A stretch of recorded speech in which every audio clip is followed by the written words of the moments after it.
paz do Senhor, meus irmãos, sou o pastor Wilson, do Ministério Visão do Reino. Estamos aqui juntamente com o pastor Alvacir para debater mais um tema da palavra do Senhor. E nessa noite eu quero fazer uma pergunta ao pastor Alvacir. Pastor Alvacir, como era feito para cobrir o pecado? E hoje, como é feito? O que você tem para nos informar? Pastor Wilson, lá em Hebreus, no capítulo 9, ele nos esclarece muitos pontos. E eu gostaria de deixar um versículo aqui, enfatizar ele, para que nós viéssemos a destrinchar, para que os queridos irmãos pudessem entender a diferença entre o Velho Testamento, que era sacrifício animal, e o Novo Testamento, através do sacrifício de Cristo. A diferença que há de um sangue para outro sangue. Então, Hebreus 9, versículo 13, ele nos fala assim: porque se o sangue de touros e bodes e a cinza de uma novilha espargida sobre os imundos os santificavam, quanto à purificação da carne, e quanto mais o sangue de Cristo, pelo Espírito Eterno, se ofereceu a si mesmo, imaculado a Deus, purificar a nossa consciência das obras mortas, para servir o Deus vivo. Pastor Wilson, aqui nós temos então uma passagem que fala sobre o sangue de touros, o sangue de bodes, a cinza, que esse sangue, no Velho Testamento, o sangue desses animais, eles eram insuficientes de restaurar a alma de uma pessoa. Por isso que o Novo Testamento ele vem firmado sob a lei do entendimento. O que isso quer dizer? Que o sangue de animais, ele não tem condições de purificar a nossa consciência, a nossa alma. Mas antes eu queria fazer uma pergunta para o senhor, pastor, para que o pessoal entendesse mais. Por que era usado o sangue? Qual o motivo que se usava o sangue? Por exemplo, ia lá, matava um cordeiro, determinado pecado, aspargia sobre a pessoa, tal. Por que esse sangue? O objetivo do sangue, pastor Wilson, no Velho Testamento, é para cobrir o pecado. Então, ele não retirava a fonte geradora do pecado, mas ele cobria o pecado. Então existia, como eles não tinham condições de restaurar a alma no Velho Testamento, havia a lei do apedrejamento. Sim. A lei de morte. Mas hoje, a lei que hoje está colocada a nós, o sacrifício de Cristo, nos dá condições de nós confessarmos nosso pecado e se arrepender, não chegar ao sacrifício. Então, a função do sangue qual era? Nós temos aqui o altar de bronze aqui, pastor Wilson, onde era oferecido os animais eram levados até lá, e o sangue daquele animal inocente era recolhido para que viesse a ser coberto o pecado daquela pessoa ou daquela família. Sim. Então, o objetivo do sangue era para isso. E o sangue daquele animal não dava condição de restaurar uma pessoa. Então seria mais ou menos assim, para que o pessoal entenda, o sangue simboliza trazer a vida, alguém deu a vida porque ali havia morte, o pecado causou a morte. Exato. Então o sangue era para trazer a vida, um inocente pagando por um culpado, já prefigurando Cristo. Exato. Mas a utilização do sangue seria esse sentido? Exato, porque quando se comete um pecado, a gente está transgredindo a lei de Deus. Quando transgride a lei de Deus, a gente traz a morte para aquela área. Em nossa vida, pastor Wilson, aonde o sangue corre, a vida. Sim. Aonde a gente deixa de correr o sangue deixa de correr no nosso corpo, a morte naquela área. Então, o sangue representa a vida. E o animal morria para trazer a vida, porque havia morte naquela área. Sim. Ele trocava a vida dele por... Isto. E como Cristo, então, veio se oferecer, aí nós temos que entender essa razão. Então, Cristo, para nós entender, então Cristo veio, ofereceu a sua vida, mas uma vez só, porque como o sangue dele era mais precioso, uma vez só, para que todo aquele que entender isso e crer nisso, serve aquele sacrifício que ele fez, por isso que ele é chamado Cordeiro, serve para toda a vida, para aqueles que quiserem, não precisa mais levar um animal lá e fazer. Agora usa-se essa simbologia, que agora é simbólico. Hoje, pastor Wilson, o sangue hoje é trocado pela confissão.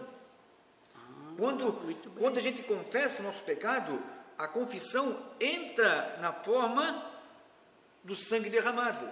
Então você confessando hoje, para que o pessoal entenda, você está confessando, seria a mesma coisa que você estivesse apresentando o sacrifício de Cristo. Diz, eu pequei nessa área.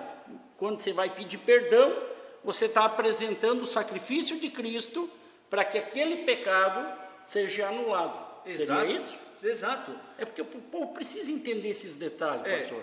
Então, hoje, pastor Wilson, é importante nós entendermos que o sacrifício de Cristo nos dá condição de restaurar a alma. Quer dizer o quê? Nos trazer a imagem e semelhança de Adão quando foi criado. Adão foi criado em semelhança de Deus. Foi perfeito. Ele era perfeito. E o homem veio então caindo na sua forma de agir com Deus. Mas aí na restauração da alma já não seria a água que vazou dele?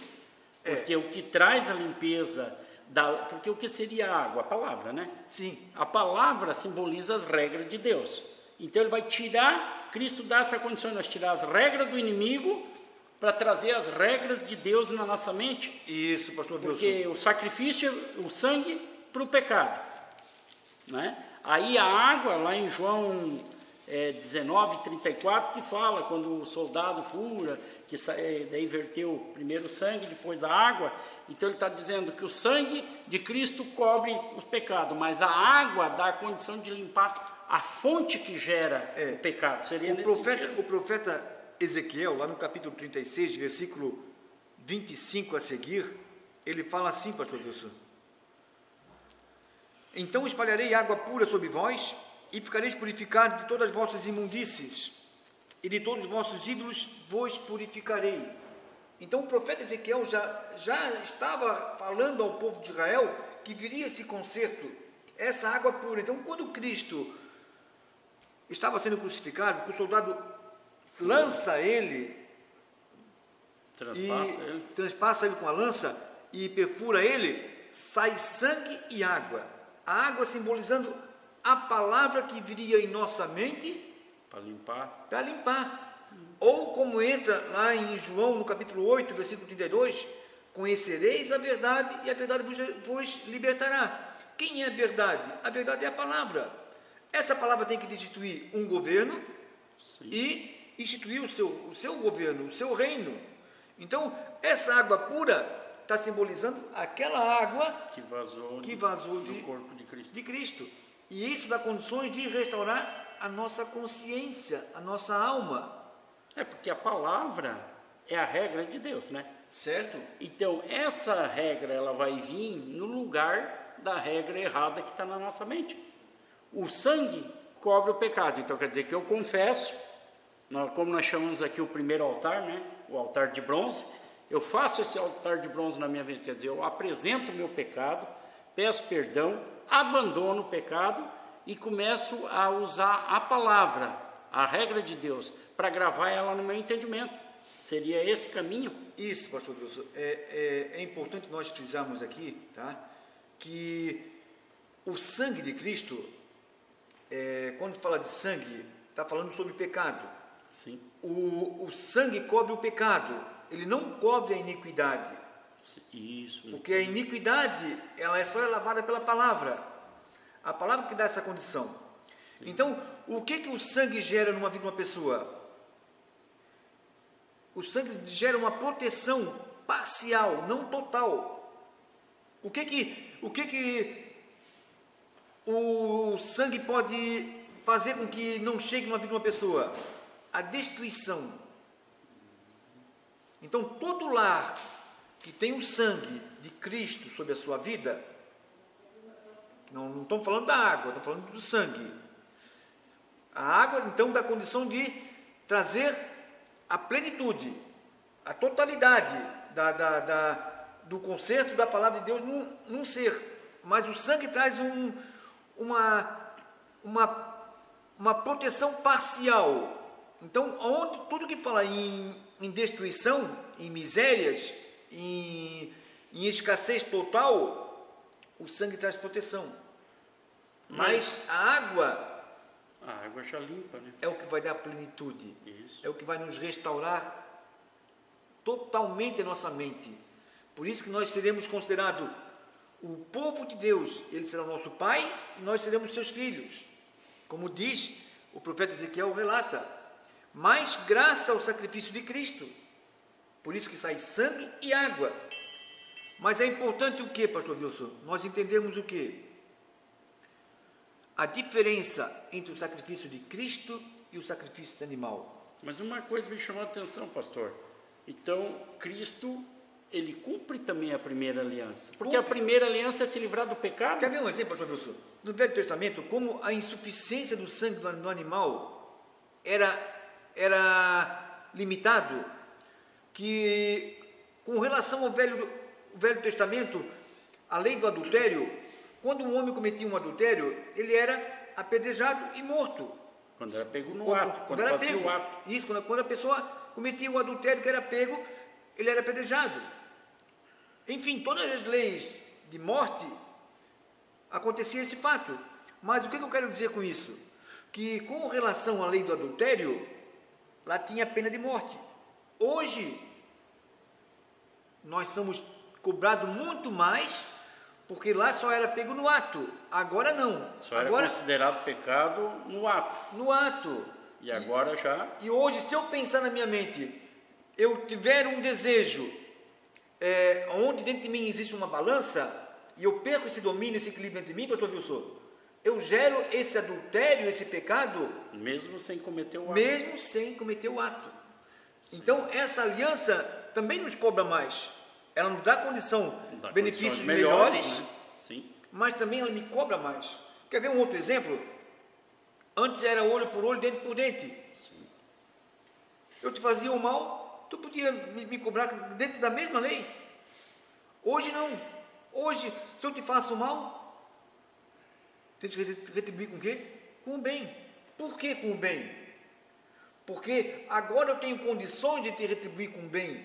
Antes eu não tinha condições. Sim, entendi. Que o inimigo, ele está atuando aonde? Na nossa mente. Então não é mais o inimigo visível, como Exato. Eles eram lá, os amorreus, os Zeus todos lá. Então hoje o meu inimigo está atuando na minha mente, não é o meu próximo. Exato. Entendi. Então, se antes o sacrifício animal não dava condições de restaurar a alma, mas também tu não era cobrado. Então, tu podia revidar com o mal comigo. Sim. Hoje não tem direito.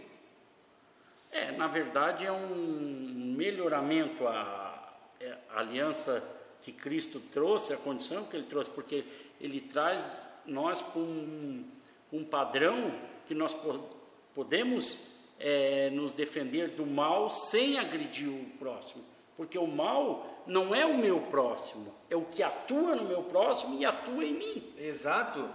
É nesse sentido. É nesse sentido. Então, por que o sangue? Porque havia morte e era necessário que houvesse alguém que derramasse o sangue para que o sangue cobrisse esse pecado e pudesse trazer de novo condição de restaurar aquilo que houve um dano. Esse foi o objetivo do sangue, a função do sangue.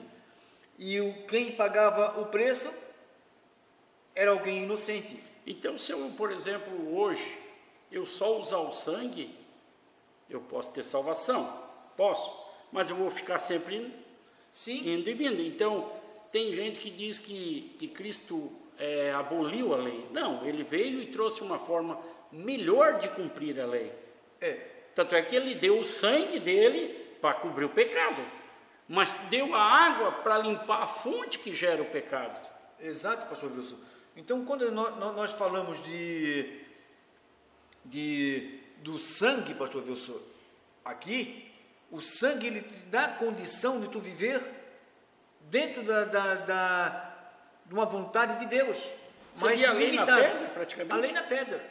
A lei na pedra, essa aliança. Por que a lei na pedra? Que não Porque está ainda... A palavra não tem condição de entrar dentro dela. Muito bem. Porque o sacrifício animal é insuficiente. Mas quando veio o sacrifício de Cristo, a lei teve condição de entrar dentro da gente. Tem condição de entrar dentro de nós. Mas suficiente se nós usarmos a água, se nós usarmos a palavra. Se nós só ficarmos no pedido do perdão, apresentando o pecado, a vida minha não vai mudar. Eu vou continuar tendo a fonte que vai gerar o pecado. Mas Cristo trouxe algo maior, que foi a água. A regra dele agora pode atingir esses governos que o inimigo tinha estabelecido em nossas mentes. E outra questão, pastor Wilson, eu gostaria de frisar aqui, para que os irmãos soubessem, por que o sacrifício de Cristo foi aceito? Por que ele foi completo? Sim. Isso é interessante. Porque ele veio como homem, ele se despiu de toda a divindade, ele não podia usar a divindade que ele tinha com Deus antes, ele teve que se despir, vir como homem, porque por um homem entrou o pecado. E era necessário que por um homem também fosse pago o pecado. E ele se despiu de toda a divindade de Deus. Não, eu vou vir como homem e vou pagar essa dívida. Sim. E a dívida só podia ser paga nessa condição. E ele veio como um homem e ele cumpriu com todos os quesitos que a Escritura nos pede. Sim. E quando o inimigo viu os seus 33 anos cumpridos na terra, que ele crucificou ele lá na cruz, matou, mas ele não contava que ele ia ressuscitar. A ressurreição dele foi a consumação do resultado da vitória, porque então o inimigo é o último inimigo a ser vencido. A morte é o último inimigo a ser vencido. Com certeza. Então Cristo, para provar que ele tinha vencido, ele tinha que vencer a morte. Se ele não ressuscitasse, ele não tinha vencido. Justamente. E ele, no terceiro dia, ele vem e triunfa sobre a morte. E triunfa sobre a morte, dizendo assim: eu venci a morte. E o inimigo, então, foi derrotado e perdeu a batalha. Glória a Deus. Amém, meus queridos? Amém. Fica conosco nos próximos vídeos e nos acompanhe no nosso canal no YouTube.